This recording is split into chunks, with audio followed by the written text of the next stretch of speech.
તમામ મહેમાનશ્રીઓ, આચાર્યશ્રીઓ તેમજ મારા વહાલા વિદ્યાર્થી મિત્રો, આ ધોરણ 8 અભ્યાસ કરતી જીનલ સાકરિયાના શત નમન. મા અને માતૃભૂમિને સૌથી પહેલા મારા વંદન. એ કદાચ પિતાએ આપેલા શ્રેષ્ઠ સંસ્કારો પૈકી એક ગણી શકાય. તો હું તમને આજે પિતા વિશે કંઈક કહેવા માંગુ છું. આપણે સૌ જાણીએ જ છીએ કે દરેક કવિઓ તેમજ લેખકોએ મા અને તેની માતૃત્વની રૂપમાં આપી છે, પરંતુ આજ સુધી ક્યારેય પણ પિતા વિશે રૂપમાં આપવામાં આવી નથી કે તેના વિશે લેખ પણ લખવામાં આવ્યા નથી. બાળકો નાના હોય ત્યારથી મોટા થાય ત્યાં સુધી તેને માતૃપ્રેમ નિબંધ આવે છે, પરંતુ આજ સુધી ક્યારેય પિતૃપ્રેમ નિબંધ નથી આવ્યો. હું માતાનો વિરોધ નથી કરતી, પરંતુ પિતાનું મહત્વ સમજાવવા માંગુ છું.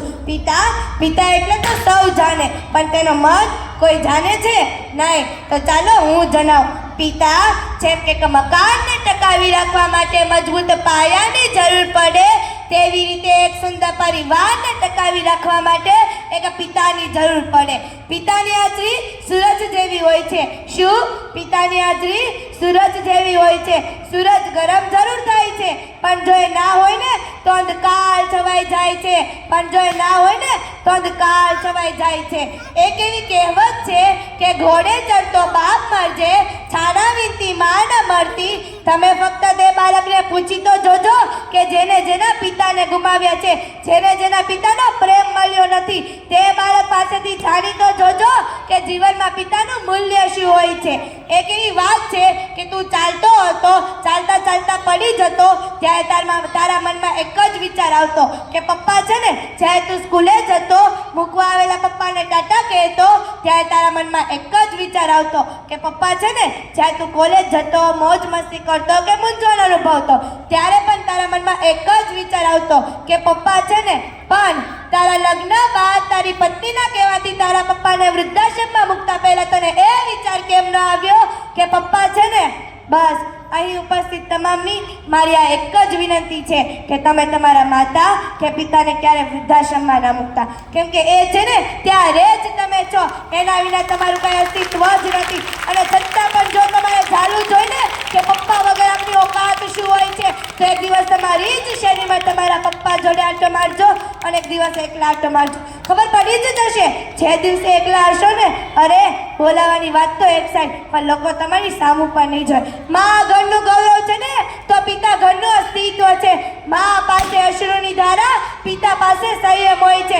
બે સમયનું ભોજન મા બનાવે છે ને, તો જીવનભરના ભોજનની વ્યવસ્થા એક પિતા કરી આપે છે.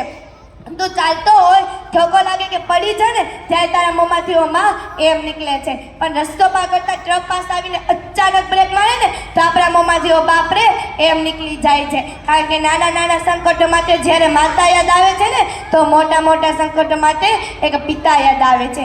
જો માં એક એવી બેંક હોય કે જ્યાં આપણે આપણા બધા જ દુઃખ જમા કરાવી શકતા હોય, તો હું કહું છું કે પિતા એક એવું ક્રેડિટ કાર્ડ છે કે જ્યાં બેલેન્સ ન હોવા છતાં પણ ખુશીઓ અઢળક મળે છે. અરે હું તો પિતા વિશે કહું તેટલું ઓછું, તેના માટે મારી પાસે શબ્દ ઘટે, પણ સમયની મર્યાદાને ધ્યાનમાં રાખી એક છેલ્લી પંક્તિ કહીને હું મારી વાણીને વિરામ આપીશ કે ઠાક ઘનો તો ચહેરા પર અનંત પરિશ્રમ કરતા